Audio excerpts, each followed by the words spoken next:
반갑습니다, 성도 여러분. 여러분, 제가 지금 어떤 심정인지 아십니까? 마치 결혼 첫날 같은 느낌입니다. 2달 전쯤에 저는 한박교회와 맞선을 봤었죠. 맞선을 봤었는데요. 그때 저는 감사하게도 한눈에 한박교회에 반했습니다. 그때 하트 뿅뿅 한박교회에 반했었습니다. 그래서 저와 여러분은 주 안에서 함께 살겠다고 언약을 맺었었고요. 그리고 마침내 오늘 첫날을 맞이하게 된 것입니다. 그래서 저는 오늘 기분이 참 좋습니다. 참 기분이 좋고 설레기도 하는데요. 또 한편으로는 목회를 잘해야 되는데 정말 목회 잘하고 싶다, 이런 부담감도 상당히 큽니다. 많이 부족한 목사입니다. 여러분 많이 기도해 주시기 바랍니다. 저도 여러분들의 좋은 목사가 되도록 최선을 다하겠다고 약속드립니다.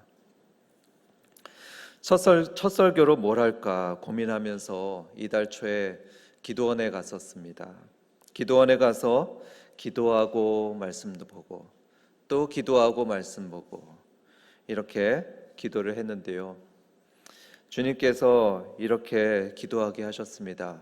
주님, 한박교회를 향한 주님의 뜻이 있을 텐데, 주님의 비전이 있고 또 꿈이 있으실 텐데, 주님, 그게 뭡니까?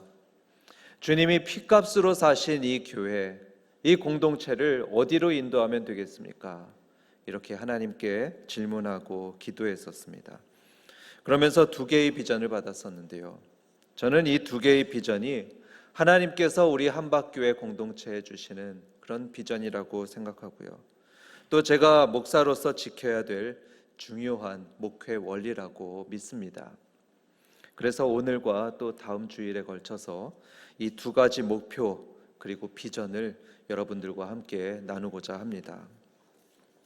오늘은 첫 번째 비전인 한 명이 소중한 교회, 이 비전과 목표를 나누겠습니다. 여러분 몇 명이라고 말씀드렸죠? 한 명입니다. 한 명이 소중한 교회입니다.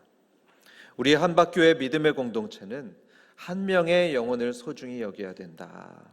이것이 우리 교회의 목표가 되고 또 저희 중요한 목회 원리가 된다. 이것을 오늘 나누고자 합니다. 여러분, 세상은요, 사람 한 명을 그렇게 소중히 여기지 않는다는 것을 보곤 합니다. 사람 한 명이 그렇게 소중하게 여겨지질 않습니다. 왜 그러냐면은 이 세상은 철학 사상의 어떤 영향을 받고 있는데요. 특별히 공리주의라는 철학에 엄청난 영향을 받고 있기 때문입니다. 이 공리주의라 하면은 너무 어렵게 생각할 수 있는데요. 쉽게 말씀드리자면 최대 다수의 최대 행복을 추구하는 원리다 할 수가 있습니다. 그러니까 최대한 많은 사람이 행복을 누리고 유익을 얻게 하는 게 이들의 목표입니다. 즉 다수의 유익이 최우선이 되는 원리라고 할 수가 있죠.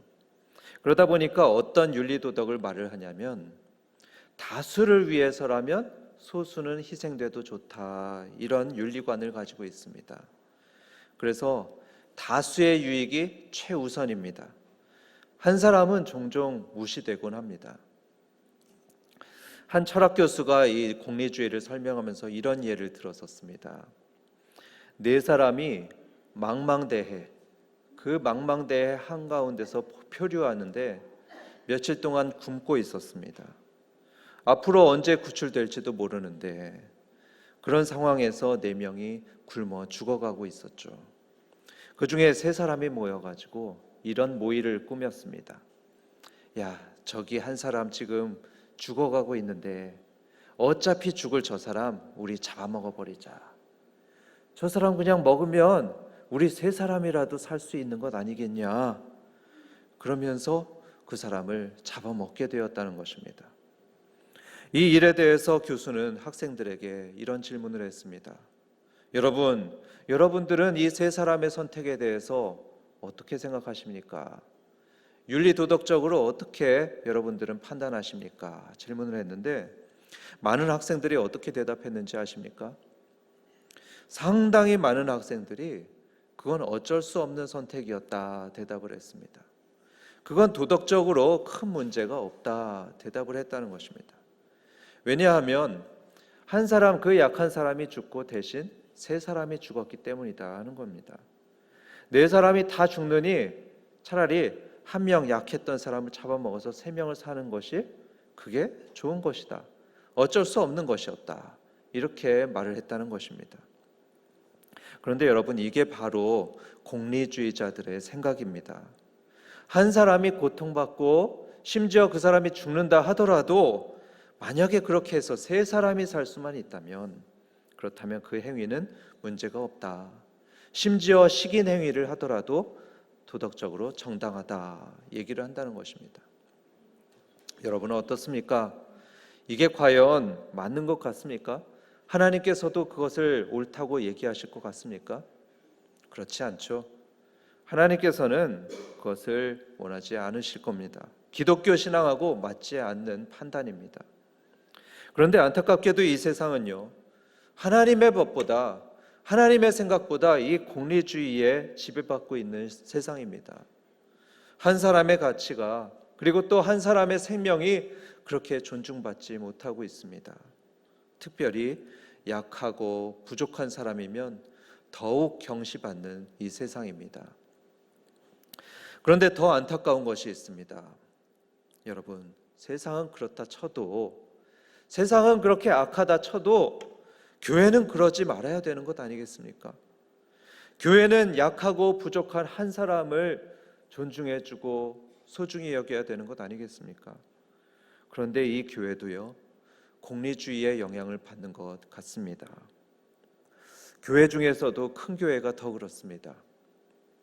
여러분, 개척교회, 여러분 아시다시피 개척교회 같으면 한 사람이 굉장히 귀하죠.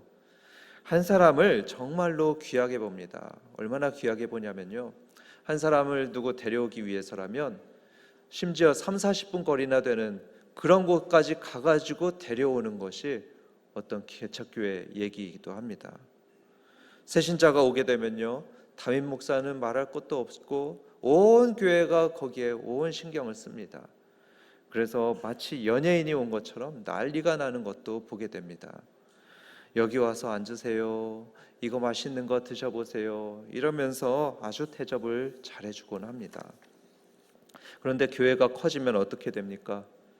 그러질 못하는 것을 보게 됩니다. 누가 새로 온다고 해도 그냥 왔나 보다 하고요. 또 옆에 늘 앉아있던 사람이 어느 날부터 안 보인다 하더라도 그냥 어디 갔겠지, 이렇게 생각을 하곤 합니다. 한 영혼이 그렇게 가치 있게 여겨지지 않곤 합니다. 그런데 하나님은 어떨까요? 하나님께서는 어떻게 보실까요? 하나님께서는 한 사람이 귀합니다. 하나님은 한 사람을 정말로 소중하게 보십니다. 그걸 오늘 말씀을 통해서 확인해 보도록 하겠습니다. 우리 함께 3절을 보시면 예수님께서 한 가지 비유를 드시는 것이 보입니다. 비유로 이르시되 너희 중에 어떤 사람이 양 100마리가 있는데 그 중에 하나를 잃으면 99마리를 들에 두고 그 잃은 것을 찾아내기까지 찾아다니지 아니하겠느냐. 여기에 어떤 사람이라고 말하는데요, 그것은 목자를 말하는 것이죠. 한 목자가 양이 100마리나 있다고 합니다. 100마리, 굉장히 많은 숫자를 지금 가지고 있는 것입니다. 그런데 어느 날 목자가 그만 그 중에 한 마리를 잃어버렸다고 합니다. 제가 인도에 있을 때 목자가 양 치는 것을 본 적이 있었는데요, 양들이 뭘 먹을 때는 사방에 쫙 흩어져서 먹습니다. 목자가 양들을 쫙 풀어놓고 마음껏 먹게 하는데요, 아마 이 목자도 그랬을 겁니다. 양들을 쫙 풀어놓고 마음껏 먹게 했겠죠. 그러다가 시간이 돼서 얘들아 가자 하면서 양들을 불렀습니다. 그래가지고 불렀는데 그 중에 한 마리가 못 따라왔던 모양입니다. 돌아와서 세보니까 한 마리가 모자랍니다. 그러니까 이 목자가 어떻게 합니까? 99마리를 들에 두고 그 잃어버린 양을 찾으려고 산으로 들로 찾아다닌다, 이것이 우리 주님의 얘기입니다. 여기서 한 가지 사람들이 오해하고 있는 게 있는데요. 아니, 세상에 어떤 목자가 한 마리 잃어버렸다고 99마리를 방치합니까? 이렇게 따지는 사람이 있습니다. 바로 제가 그랬었습니다. 제가 이게 이해가 되질 않더라고요. 그런데 이거는 오해입니다. 당시 목자들의 문화를 잘 몰라서 생기는 오해입니다. 본문에 보면 99마리를 들에 둔다 이렇게 말하고 있는데요. 이거는 방치한다는 것이 아닙니다. 방치가 아니고 99마리를 다른 목자에게 맡겨둔다 이것입니다. 99마리를 믿을 만한 목자에게 맡겨두고 그 다음에 잃어버린 한 마리 양을 찾아서 나선다 이거를 말하는 것입니다. 당시 문화가 그렇습니다. 그러니까 이 목자는요, 남아있는 이 99마리 양도 소중히 여기는 목자입니다. 여러분 오해하지 마시길 바랍니다. 그런데 이 이야기에서 진짜 핵심이 뭐냐? 그것은 이 목자가 한 마리 양이라도 결코 포기하지 않는다는 것입니다. 한 마리 양이라도 절대로 포기하지 않는다는 것입니다. 어쩌면 그 양은 조금 아픈 양일 수도 있습니다. 아파가지고 시장 가치가 조금 떨어지는 양일 수도 있습니다. 하지만 이 목자는 그 양을 찾으려고 합니다. 어쩌면 그 양은 늘 골칫거리였던 양일 수도 있습니다. 평소에 늘 목자 말을 안 듣고요, 또 자기 말을 듣지 않고 멋대로 다녀가지고 목자를 힘들게 했던 그런 양일 수도 있습니다. 하지만 그 목자는요, 그런 양이라도 절대로 버리지 않습니다. 절대로 포기하지 않고요, 버리지도 않습니다. 아직도 자기에게 양이 99마리나 있다 이러면서 스스로 위로하지도 않습니다. 여러분, 이 99마리 양들은요, 아주 순종적이고 건강한 양들이었을 겁니다. 아마 목자가 말하면은 절절절절 잘 따라왔을 그런 순종적인 양들이었을 겁니다. 그러니까 목자가 볼 때 아주 예뻤겠죠. 그런데 참된 목자는요, 그런 99마리 양이 있다고 만족하지 않습니다. 내가 비록 한 마리 양을 잃어버렸지만 아직도 99마리가 있어, 그러니까 괜찮아, 이러지도 않습니다. 참된 목자는 한 마리라도 잃어버리게 되면 마음이 힘든 겁니다. 마음이 너무나 슬픈 겁니다. 그리고 그 힘든 마음은요, 99마리 양으로 결코 위로받을 수 없습니다. 그래서 이 목자는 떠납니다. 어디선가 길을 잃고 헤맬 그 잃어버린 양을 찾으려고 떠납니다. 산으로 들로 찾고 또 찾는데 언제까지 그 양을 찾아다닐까요? 4절을 보시면 그 잃은 것을 찾아내기까지, 그 잃은 것을 찾아내기까지 목자는 찾고 또 찾습니다.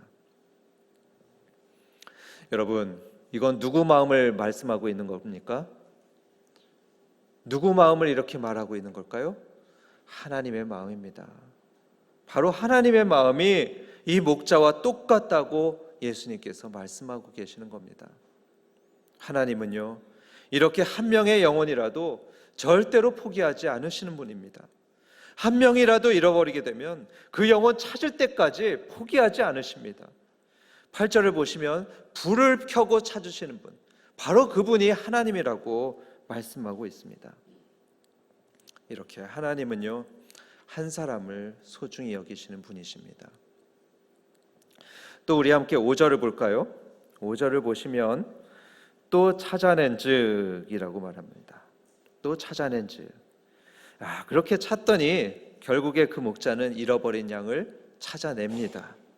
산으로 들로 찾아다니다가 결국에 찾았는데, 찾은 다음에 뭐라고 있죠? 그 다음 단어 보십시오. 즐거워 어깨에 메고라고 하죠. 찾으니까 즐거워 어깨에 메고, 너무 즐거우니까 목자는 그 양을 어깨에 맵니다. 이렇게 양을 어깨에 메고서 몇 킬로를 걸어서 이제 집으로 돌아오는데, 집에 와서 다음에 뭘 하죠? 6절에 보시면 함께 읽습니다. 집에 와서 그 벗과 이웃을 불러 모으고 말하되 나와 함께 즐기자, 나의 잃은 양을 찾아내었노라. 목자는 잔치를 벌입니다. 양 한 마리 찾았다고 잔치를 벌이는데요, 이 잔치에 한두 사람을 부르는 것이 아닙니다. 이웃들을 불러 모으고 친구들을 불러 모으고 다 불러 모고 잔치를 벌이는데, 제 생각에는 아마 돈이 많이 들었을 것 같습니다. 모르긴 해도 이 찾은 양 그 한 마리 값보다는 두세 배는 더 많이 들었을 것 같습니다. 그런데요, 이 목자는 지금 돈이 문제가 아닙니다. 돈이 문제가 아닙니다. 아니, 자식 같은 양을 찾았는데 돈이 뭐가 문제냐, 이런 태도입니다. 하나도 아까워하지 않고 돈을 펑펑 쓰고 있습니다. 그리고 예수님께서는 7절에서 이런 결론을 맺습니다. 7절 함께 봅니다. 내가 너희에게 이르노니 이와 같이 죄인 한 사람이 회개하면 하늘에서는 회개할 것 없는 의인 99으로 말미암아 기뻐하는 것보다 더하리라. 여러분, 그렇습니다. 우리 하나님은 이런 분입니다. 한 사람이라도 잃어버리면요, 온 들판을 찾아다니면서 찾아다닐 분이고요, 그러다가 그 사람 찾아내면, 그 한 사람을 찾으면 마치 온 세상을 얻은 것처럼 크게 기뻐하는 분입니다. 돈을 아까워하지 않고 큰 잔치를 벌이며 기뻐하실 분이 바로 하나님이십니다. 요한복음 6장 36절에도 예수님은 이런 말씀을 합니다. 나를 보내신 이의 뜻은 내게 주신 자 중에 내가 하나도 잃어버리지 아니하고 마지막 날에 다시 살리는 이것이니라. 이렇게 주님은 한 사람을 소중히 여기시는 분이십니다. 사랑하는 성도 여러분, 저는 오늘의 말씀을 통해서 하나님께서 우리 교회에 이런 부탁을 하신다고 저는 믿습니다. 한박교회 자녀들아, 한 사람을 소중히 여겨주렴.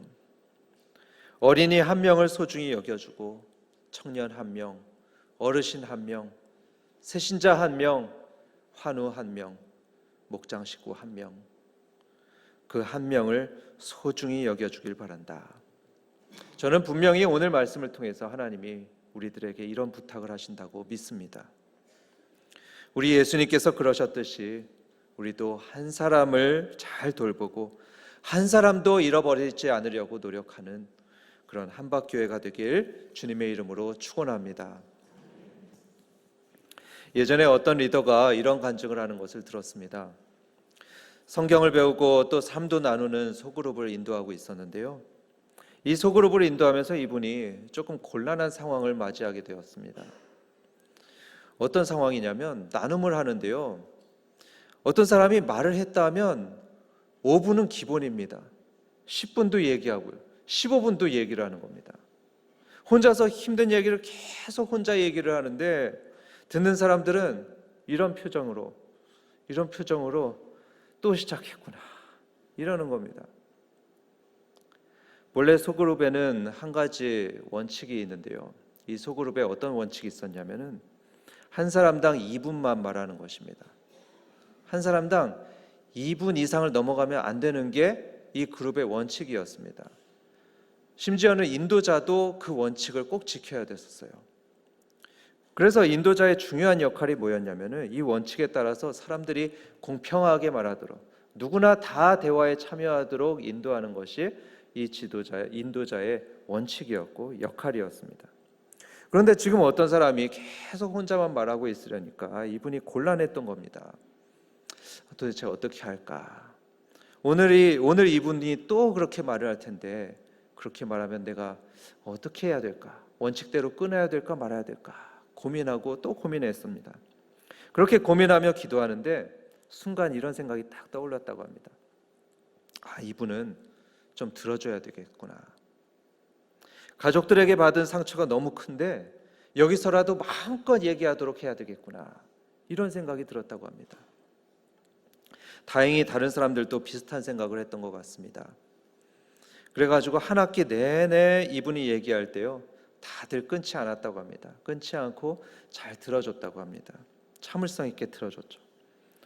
그렇게 시간이 지나서 종강하게 되었는데요, 놀라운 일이 일어났다고 합니다. 그분에게 큰 변화가 일어났는데요, 이분의 가정이 회복된 것입니다. 이분의 어두웠던 표정이 밝아지게 되었고요, 그리고 배우자도 엄청 변했다고 너무너무 기뻐하는 모습이 나타났다고 합니다.